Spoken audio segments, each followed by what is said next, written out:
पाकिस्तान की stock market 14,000 point के ऊपर नहीं जा पा रही है। स्टॉक मार्केट में लिस्टेड कंपनीज के दिसंबर एंडिंग के रिजल्ट्स आ रहे हैं, खासतौर पर लकी सीमेंट, डीजी खान सीमेंट, शेल पाकिस्तान और दीगर कंपनीज के नतायज के क्या असरात पड़ रहे हैं मार्केट पर। पाकिस्तानी मायाशी आशारिये तो बेहतर हो रहे हैं, लेकिन करंट अकाउंट जो कि गुज़िश्ता 3 महीनों में सरप्लस में आ गया था, दोबारा डेफिसिट होना शुरू हो चुका है। आईएमएफ की टीम 24 से 28 फरवरी को पाकिस्तान में होगी।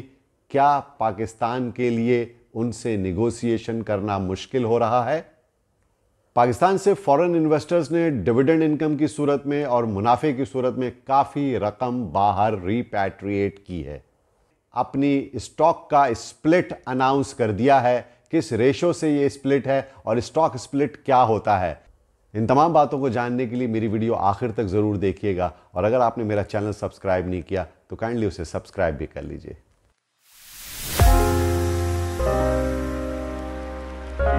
अस्सलाम वालेकुम, मैं हूं शकील अनवर कमार और आप देख रहे हैं कमाल टॉक्स। मैं हाजिर खिदमत हूं आपके सामने स्टॉक मार्केट का वीकली राउंड अप लेकर के। जैसा कि आप जानते हैं कि गुज़िश्ता एक हफ्ते के अंदर पाकिस्तान की स्टॉक मार्केट के ऊपर कॉर्पोरेट रिजल्ट्स का काफ़ी असर रहा। गो के मार्केट एक रेंज बाउंड एक्टिविटी का शिकार रही, लेकिन मार्केट ओवरऑल प्लस में ही रही पूरे हफ्ते। और गुज़िश्ता हफ्ते 1,14,000 पॉइंट के ऊपर जाने के बाद मार्केट में रेजिस्टेंस आ जाती है और मार्केट 1,14,300, 1,14,400 का लेवल सस्टेन नहीं कर पाती और वहाँ से मार्केट में सेलिंग आती है। फ्राइडे को मार्केट 1,12,800 के पास बंद हुई है और मार्केट के अंदर हमें सेलिंग प्रेशर नज़र आया। गो के कॉर्पोरेट रिजल्ट्स बहुत सारी कंपनीज के बहुत अच्छे हैं और उसकी वजह से कई सेक्टर्स के अंदर हमें अच्छी गहमा गहमी देखने में आई। गुज़िश्ता हफ्ता सीमेंट्स का हफ्ता था और पाकिस्तान की सीमेंट कंपनीज के रिजल्ट्स बहुत अच्छे आए, जिसकी वजह से उनके स्टॉक्स के अंदर नुमायां तेज़ी देखने में आई। और इस तेज़ी में सबसे आगे लकी सीमेंट था, जिसका भाव 1,500 रुपए के करीब आ चुका है।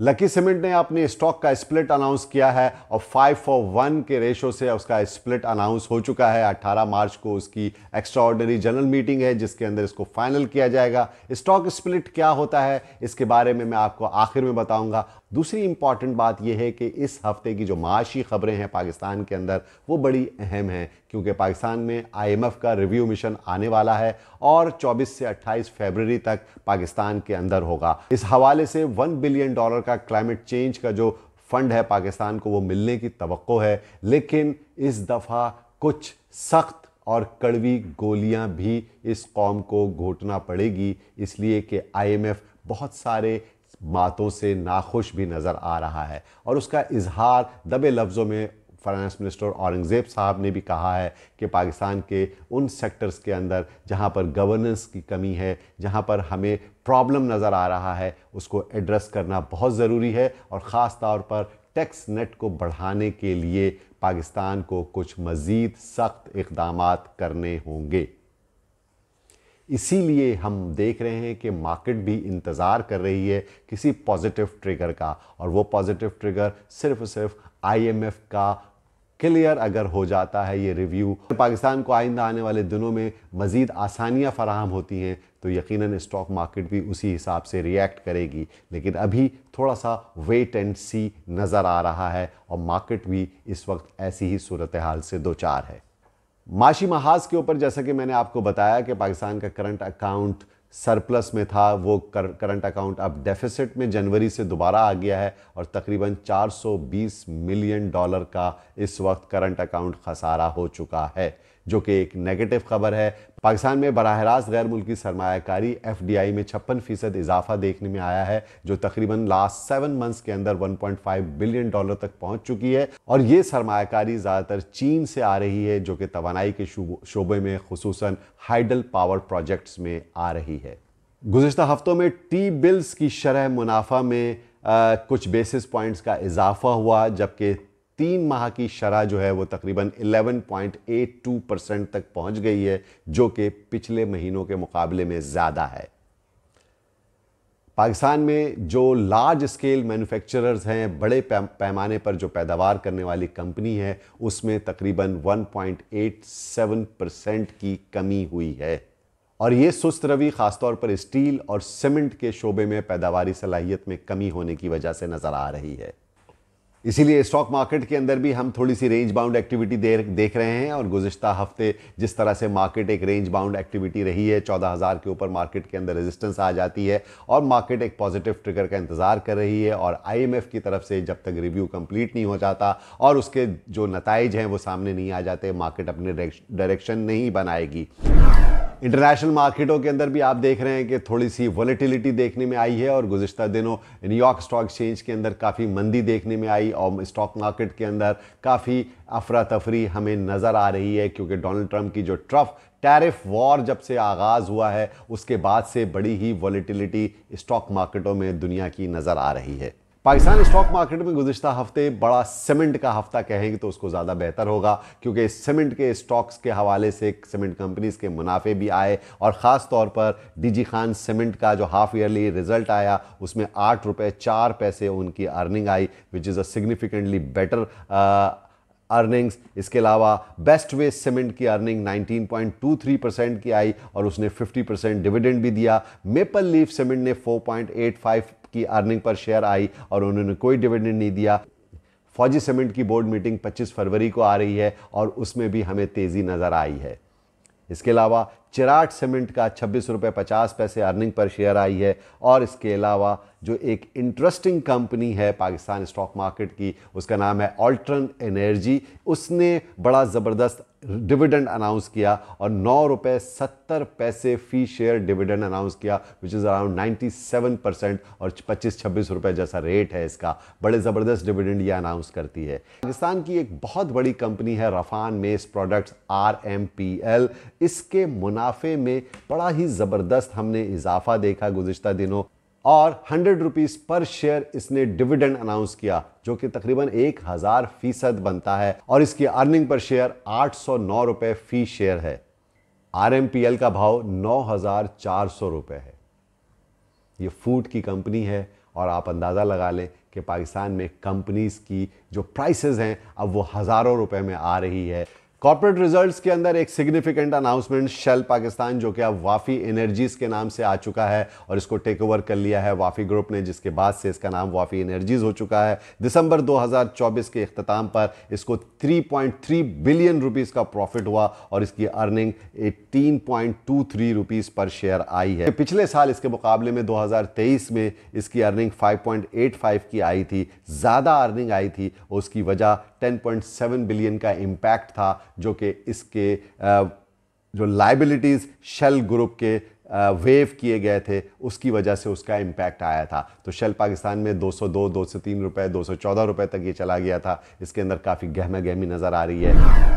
आइए अब हम बात करते हैं स्टॉक स्प्लिट्स के बारे में। स्टॉक स्प्लिट के बारे में बात करने की ज़रूरत इसलिए पेश आ रही है कि अभी हाल ही में लकी सीमेंट ने स्टॉक को स्प्लिट किया है और उन्होंने अनाउंस किया है अपने स्प्लिट का, जबकि इसकी मंजूरी 18 मार्च 2025 को इनकी एक्स्ट्रा ऑर्डिनरी जनरल मीटिंग के अंदर होगी। उसके बाद ही ये स्प्लिट होगी कंपनी। स्प्लिट होता क्या है? स्टॉक स्प्लिट का मतलब क्या होता है? स्टॉक स्प्लिट का मतलब ये होता है कि एक कंपनी अपने मौजूदा शेयर्स को छोटे यूनिट्स में तकसीम कर देती है, लेकिन कंपनी की मजमूई मालियत या सरमायाकारी की कीमत में तब्दीली नहीं होती। मिसाल के तौर पर अगर आपके पास एक शेयर है जिसकी कीमत 500 रुपये है और कंपनी 5 for 1 स्टॉक स्प्लिट का ऐलान करती है, तो आपके पास 5 शेयर्स होंगे, लेकिन हर शेयर की कीमत 100 रुपये हो जाएगी।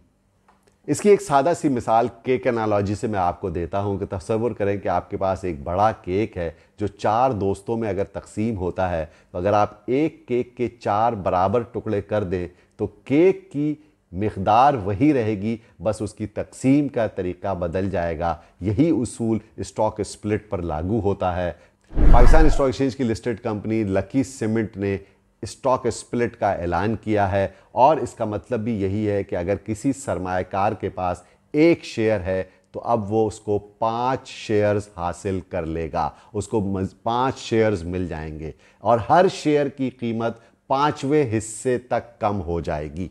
इसका मतलब यह है कि अगर आज लकी सीमेंट की कीमत फर्ज कर लीजिए 1500 रुपए है, तो एक शेयर की कीमत 300 रुपए हो जाएगी। नंबर ऑफ आउटस्टैंडिंग शेयर्स हैं लकी सीमेंट के 293 मिलियन के, वो बढ़ करके 1.465 बिलियन हो जाएंगे। लेकिन कंपनी का कुल सरमाया बरकरार रहेगा और सिर्फ शेयर्स की तादाद बढ़ जाएगी। लेकिन कंपनी की प्रॉफिटेबिलिटी पे कोई फर्क नहीं पड़ेगा। जिस तरह से अगर कंपनी बोनस अनाउंस करती है तो नंबर ऑफ शेयर्स बढ़ जाते हैं, तो कंपनी की प्रॉफिटेबिलिटी भी डायल्यूट हो जाती है। लेकिन स्टॉक स्प्लिट के अंदर कंपनी की प्रॉफिटेबिलिटी डायल्यूट नहीं होती है, इसलिए कि उसका जो मजमूई सरमाया है उसमें कोई तब्दीली नहीं होती, सिर्फ नंबर ऑफ शेयर्स में इजाफा हो जाता है। कंपनीज स्टॉक स्प्लिट क्यों अनाउंस करती हैं, इसका फायदा क्या होता है? स्टॉक स्प्लिट्स की वजह से ज्यादा लिक्विडिटी कंपनी की बढ़ जाती है, शेयर्स की दस्तयाबी मुमकिन हो जाती है, जिसकी वजह से